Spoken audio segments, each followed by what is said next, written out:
Hello, I'm Veena Bharath. Welcome to Fulfilling the Promise, a journey along the path of delivery, highlighting the achievements of government in the 2 years of its existence since May 24, 2010.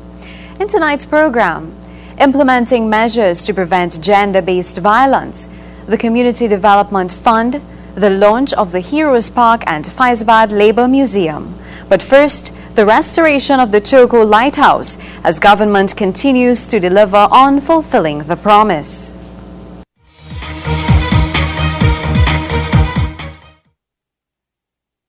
We opening the Togo Lighthouse as a whole family resort, right? And there are several things in that area that's so prone to tourism. Let me say how glad I am to be a part of this favorable occasion. When I came up and I went to the back dock, I gasped. It has been so long that this district has been clamoring for something of this magnitude. And I want us to put our hands together and thank the TDC, thank our MP for the work that they have done. Today, the lighthouse is being launched not just as a historic monument, but it's a historic site, the landscape. So it stands today as an example of a monument and a landscape, conservation and the importance of conserving. People ask why conserve. A lot of people say why waste time conserving. And the first thing I ask them is, do you have something at home that reminds you of someone or something or some event that you would not part with anything? I'm sure all of you here had something at home that you will not part with.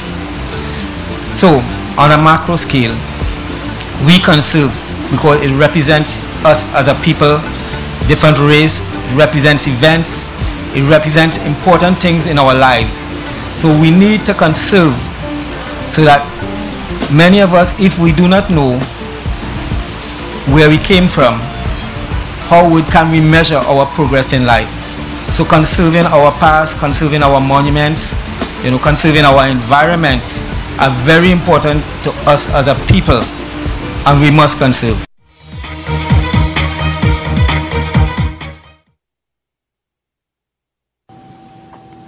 Alleviating poverty, building resilient communities. That's the aim of the Community Development Fund as it reaches out to citizens across Trinidad and Tobago through programs offered under its umbrella. The CDF partners with various NGOs and community-based organizations to develop infrastructural projects and social services. As Community Development Minister Nizam Bakhsh puts it, working with the people in their communities is the first step to removing poverty from our nation. The most effective way of achieving prosperity is through meeting and working with the people where they are in their communities at the grassroots level. The Ministry of Community Development, through the CDF, addresses this issue by getting into communities and working with partner organizations in reducing poverty in our Twin Island state. The fund will support specially tailored programs for residents of Tobago looking to enhance their skills. MP for Tobago West, Dr. the Honorable Dalmon Baker, took the time to give high praises for the relaunch of the program. Today, we are happy to launch this formal opening of the Tobago office of the CDF, which could bring to fruition the wider scope of support and even encourage other groups and organizations to access the available resources placed at this unit and other units within the country. This could be an opportunity, and we must not miss the opportunity. You see, before you sent your proposals to Trinidad to get them vetted by somebody who may not necessarily have understood the culture and the peculiarities of the people in Tobago. More than 50 representatives from the Tobago Agribusiness Corporation, the Women's Federation branch and village councils from Blackrock, Mariah and Calder Hall were in attendance. Minister Bakhsh told the groups gathered that through the program a space was now provided for training together with financial support. CDF has already made an impact in Tobago, but today marks a new and even more connected approach to poverty alleviation. With the relaunch of the Tobago office, Civil society organizations, including grassroots organizations, can once again have access to facilities at the CDF, including space for meetings and training, access to internet services, access to information relevant to their work, and ready access to technical support and backstopping through our Tobago-based technical officers and community volunteers.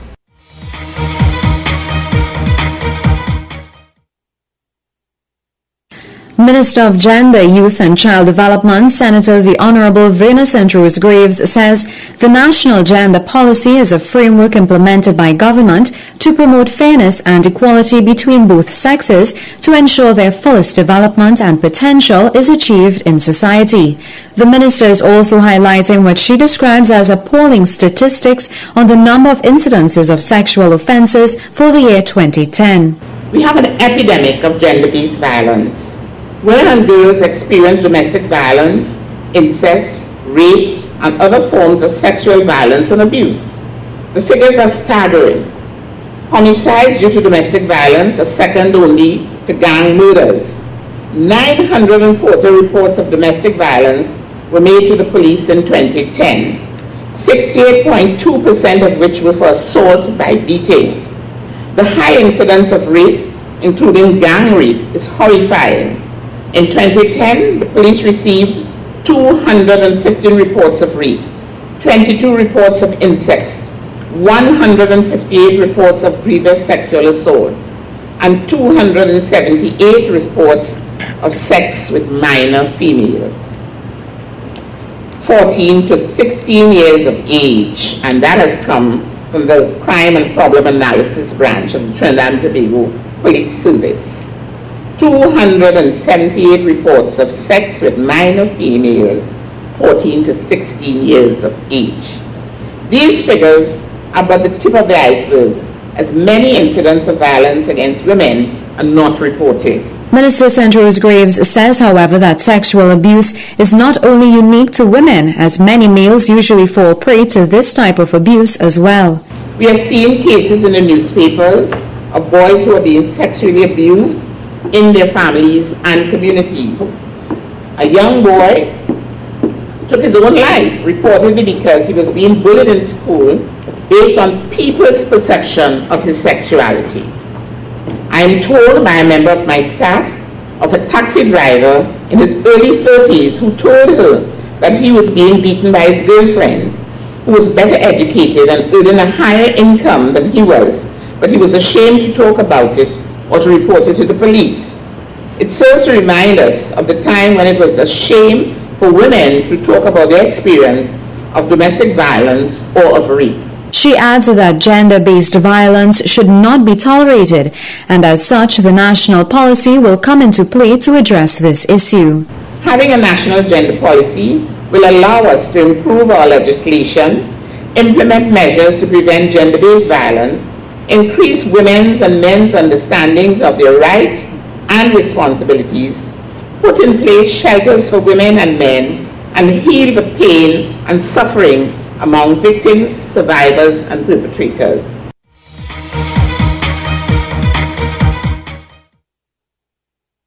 The concept of a Heroes Park and Museum in Faizabad is born out of the absence of a repository of archival material related to the history of the labor movement in Trinidad and Tobago, and a permanent mechanism to share information on and recognize the contributions of labor stalwarts who laid the foundation for the realization of decent work. And those persons include the late great Tubal Uriah Buzz Butler, Andy Bihari, Elmer Francois, Dora Bridge-Mohan, Adrian Kola-Rienzi, Total Walcott, and of course George Weeks. And those are just some of them. Minister of Labour, Small and Micro Enterprises Development, Errol McLeod, is highlighting the significance of such an establishment in this country, particularly Faizabad. They believed that all men and women, whether rich or poor, should be treated equally, a sentiment that was vehemently opposed by the authorities of the day. And bet your bottom dollar, there are those who today will also oppose what we are about. but there are some of us with particular levels of determination, and we will ensure that our labor heroes are recognized and that we install a museum in their recognition and their honor. This is Fulfilling the Promise, Change in Action, the initiatives and actions of government in office from one ministry to another. Noise can have serious effects on babies, the elderly, at-risk patients, and pets. It can cause migraines, irritability, hearing loss, and sleep deprivation. Remember, music is our culture. Noise is not. To find out more, call the EMA or visit ema.co.tt.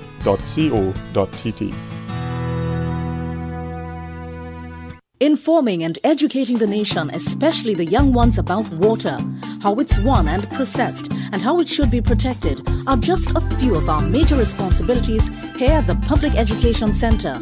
The enjoyable learning environment, cultivating conservation habits, developing healthy relationships, and giving our public an appreciation of the environment in which we produce water. WASA's PEC, the region's only public education center on water. Welcome back to Fulfilling the Promise. The Honorable Minister of Energy and Energy Affairs speaks about renewable energy and an energy efficiency campaign.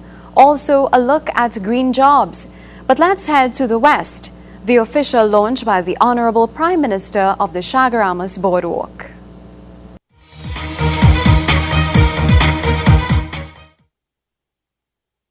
A significant number of jobs in construction and the services sector are expected to be created in the Chaguaramas area. This from Prime Minister Kamla Persad-Bissessar, who spoke at the official opening of the first phase of the Chaguaramas Boardwalk.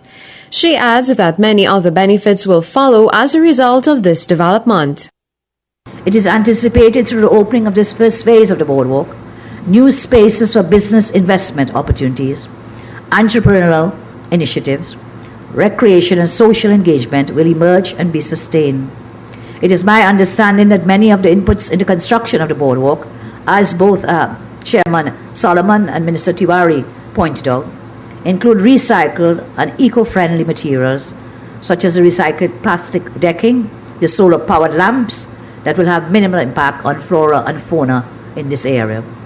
The commitment to a sustainable environment is therefore demonstrated not only in our words, but also by our actions. The Honorable Prime Minister is assuring that government is committed to achieving the vision for Chaguaramas within the context of a larger vision for Trinidad and Tobago and its place in the world. The Minister of Planning and the Economy drives government policy agenda, and my government has placed a very high priority on the synchronization of two themes of development, and these are what I alluded to earlier: environmental management, preservation and protection on the one hand, and economic diversification and job creation on the other. Achieving a balance between these two is at the heart of creating a sustainable development for Trinidad and Tobago as core aspects of the national policy agenda.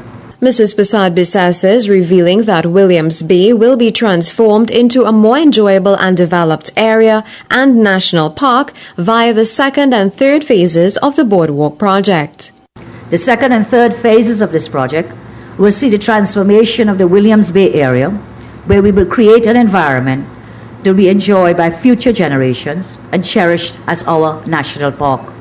The jetties out to the sea will make a huge difference to the quality of life activities which will be possible on this peninsula.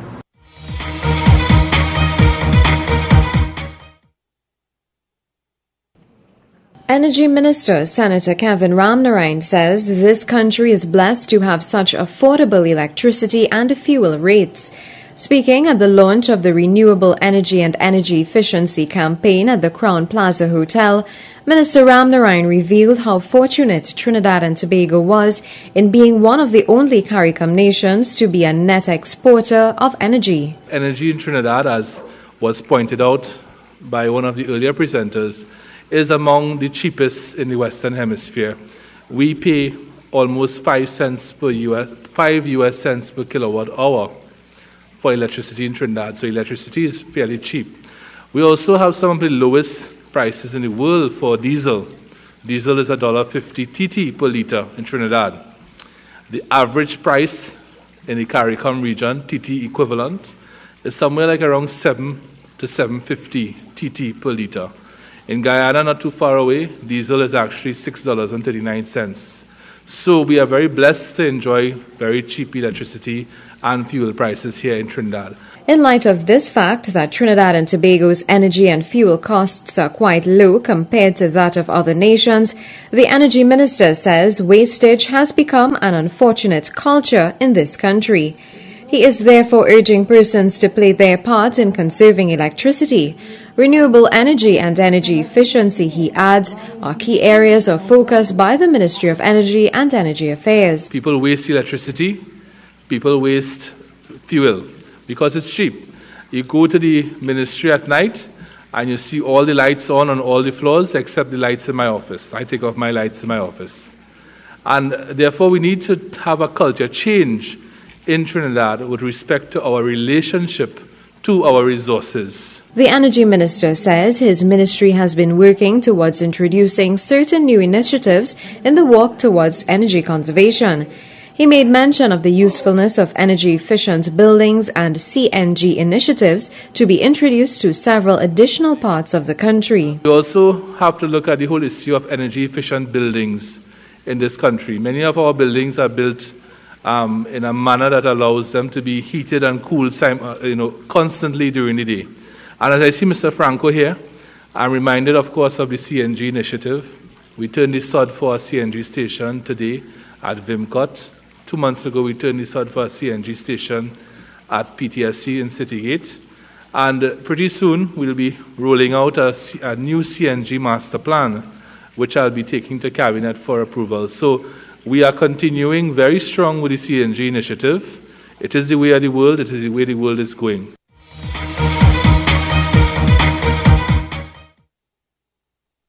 In light of the reality that TNT faces diminishing oil and gas reserves, the Labour Minister says it is absolutely necessary that Trinidad and Tobago looks into promoting a green economy. Minister MacLeod is also outlining the many benefits of such an initiative and is highlighting some of government's strategies towards implementing a green economy. Minister MacLeod says the Ministry of Labour, Small and Micro Enterprise Development and the Ministry of Finance have identified the green enterprises sector as a key platform for economic diversification, poverty alleviation and job creation.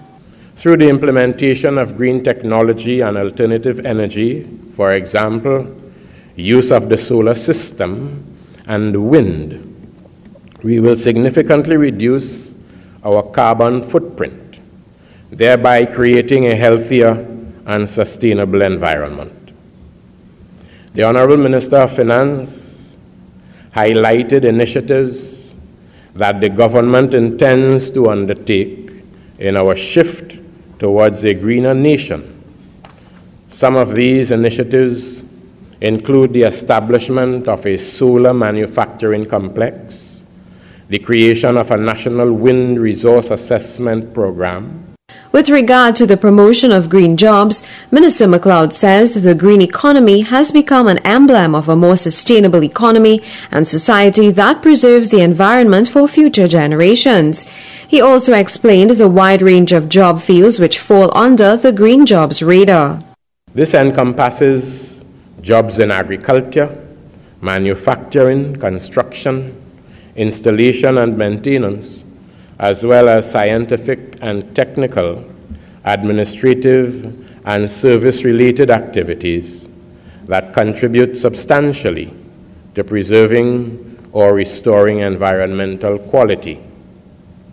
In this context, social inclusion and development, as well as environmental protection, should be closely linked to safer and healthier workplaces and decent work for all. This is Fulfilling the Promise, Change in Action, the initiatives and actions of government in office from one ministry to another. You're shopping for a house to call your home, or you've already got got one of your own. Know your mortgage guidelines. Tell me terms, tell me rate, fees and charges, calculate.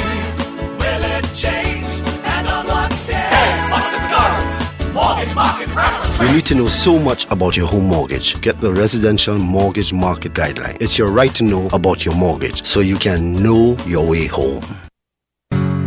Noisemakers beware. Excessive noise is against the law.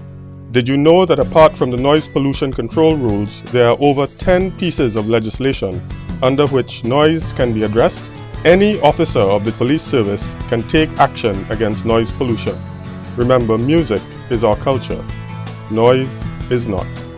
To find out more, call the EMA or visit ema.co.tt. Thanks for staying with us as we continue to inform you on Fulfilling the Promise. Let's look at public consultations in Tobago, new facilities for Sangre Grande, and the Sea Turtle Symposium.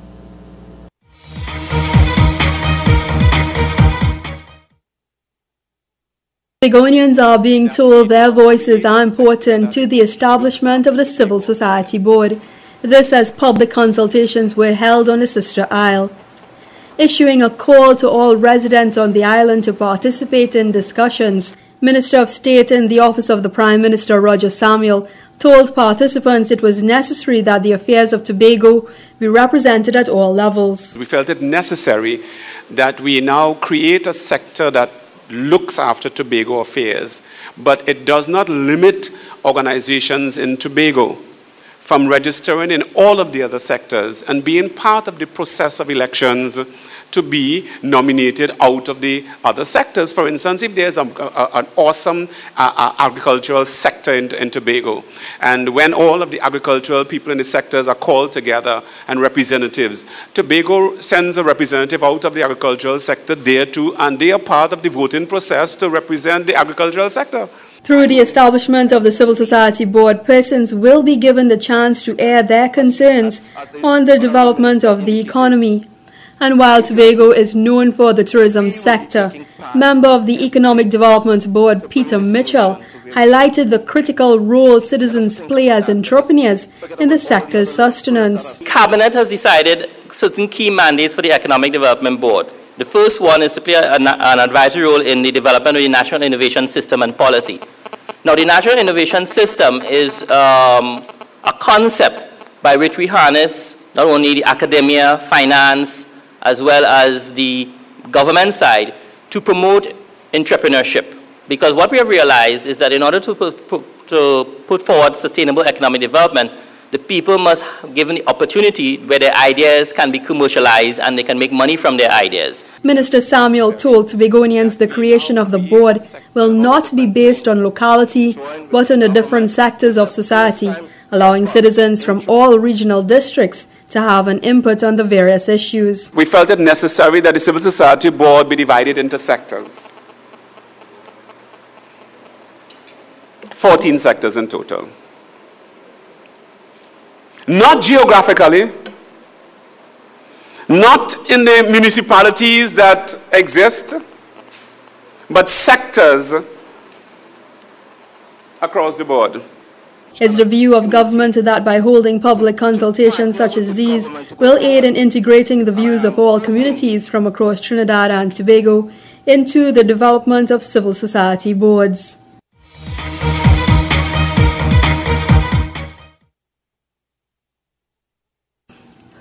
Further amendments to laws protecting turtles and their eggs from poachers will see greater safeguarding measures to these rare endangered marine animals. CEO of the Environmental Management Authority, Dr. Jose Singh, noted that through this, the AMA will now have the legislative teeth to clamp down on the harvesting of these turtles and their eggs. His comments came during the opening of the Environmental Management Authority's Sea Turtle Symposium at Hyatt Regency.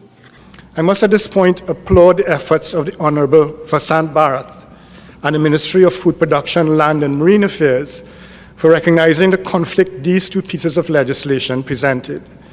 Basically, turtles were protected by legislation on land, but in the ocean they were fair game. Cabinet's approval to amend the Fisheries Act to prohibit the taking, removing, or selling of any turtle eggs and to prohibit the killing, harpooning, or selling of any turtle now enables the EMA to proceed with the designation of sea turtles in a more sensitive way. However, Environment Minister Dr. Rudal Munilal said it was his ministry's aim to focus on all aspects of conservation, as sea turtles hold the potential for this country becoming a viable ecotourism destination.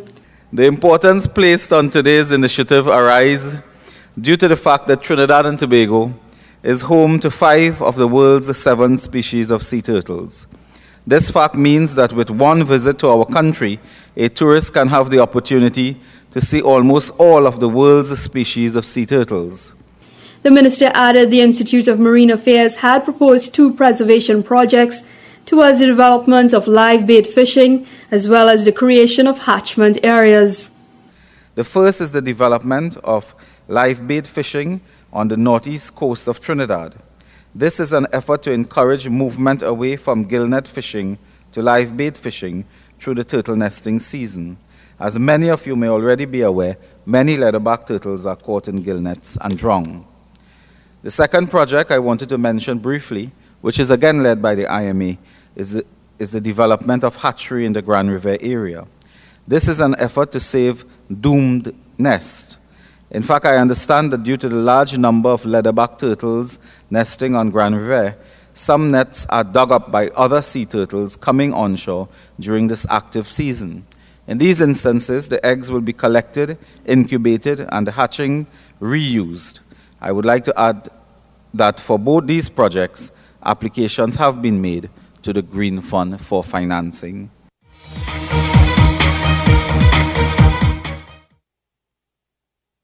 We have already got approval to build a spanking brand new 200-bed hospital with all of the services right here in Toco Sandy Grande. The MP for Toco Sandy Grande was able to convince the cabinet to approve $18 million for a brand new library in Toco. We will be turning this on sometime soon. We also were able to get the cabinet to allocate $66 million to complete, refurbish, and remodernize the recreation ground on Ojo Road, another for the people of Toco Sandy Grande. All of the recreation grounds were falling apart, dilapidated, no stands, no washrooms. We did a field tour with the Ministry of Sports, and I want to tell you, we've started the work on refurbishing every single sports and recreation ground in Toco Sandy Grande. Thank you for joining us. This has been Fulfilling the Promise, Change in Action.